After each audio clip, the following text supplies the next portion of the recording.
Hi, this is Jürgen Rasmussen. Welcome to this video about deep depression, nihilism, and spiritual awakening. I'm wondering if you've noticed that some of the well-known folks who've had profound awakenings, I'm talking about people like Byron Katie and Eckhart Tolle, have had those awakenings after a period of deep depression, and they're not alone. And also, a lot of people, not all, but a lot of people on the meditation path who pursue awakening will at some time end up in, let's say, the neighborhood of nihilism and depression and some sort of existential crisis. What might be going on here, and how might we navigate this and understand this? Well, consider this. We humans create meaning. Our thinking process creates patterns and connections and meaning. And it does so automatically that it looks as if the mind's products is reality itself. As Alfred Korzybski used to say, the map is not the territory. What we human beings do essentially is that we go into a restaurant, we eat the menu, and we complain about the food.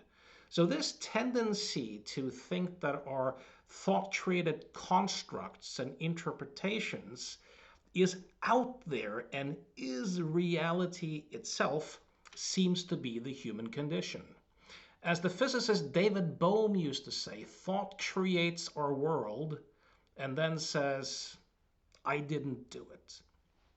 Maybe we're basically designed that way, our operating system, because if if the creation of meaning and connections and patterns no longer looked like reality but looked like thought constructs, we would likely be way less inclined to act upon it. So, what does all of this have to do with what I just talked about? Well, awakening is essentially awakening from the spell of identification with thinking. And when that happens, there's usually a profound liberation and a shift for people. At the same time, there's also often a sense of loss because you see, when human beings live and our minds, connects patterns and creates meaning, we have this sense of living a meaningful life and of having good values and a sense of right and wrong and a compass and this doesn't look like thought created fiction or interpretations. It looks like reality itself. Now when people begin to get some perspective and begin to wake up from this identification with thinking, yes, there's a lot of liberation in that, but also what tends to very easily go as well is meaning and these connections and that sense of right and wrong and also free will. When that is seen as an illusion, a lot of people can then slip into this state of kind of psychological nihilism where nothing has any meaning and everything is hopeless, and we often call that for depression. Now, by the way, I should make a distinction here. There's a difference between the kind of, let's say, psychological nihilism that I just described with that sense of hopelessness and there's no meaning and there's no purpose and and and stuff like that, versus philosophical nihilism, which is a philosophical orientation that says that there are no objective truths and life has no inherent meaning or any inherent values or anything like that. That philosophical position may or may not be associated with, let's say, a state of depression. It's very possible to make meaning in that way and to not at all be depressed. So let's make a distinction between the two. Now, here's the kind of paradox, in the same way that those of us who work as agents of change will often use confusion with clients in an effort to guide them towards a new perspective and more clarity. Um, Deep depression, those who deeply depress, can at times be closer to liberation than those who do not. And here's kind of how that works. So if you go back to seeing that human beings typically create patterns and create meaning and stuff like that, and when we're able to do so, we might feel that we have a fulfilling life.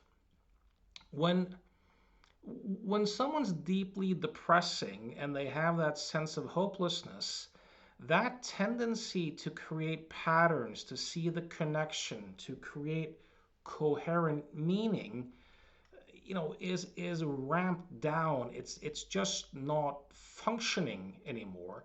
And that can make it seem as if everything is meaningless and hopeless. And what's the point of the whole project? Those who awaken essentially just go one step further.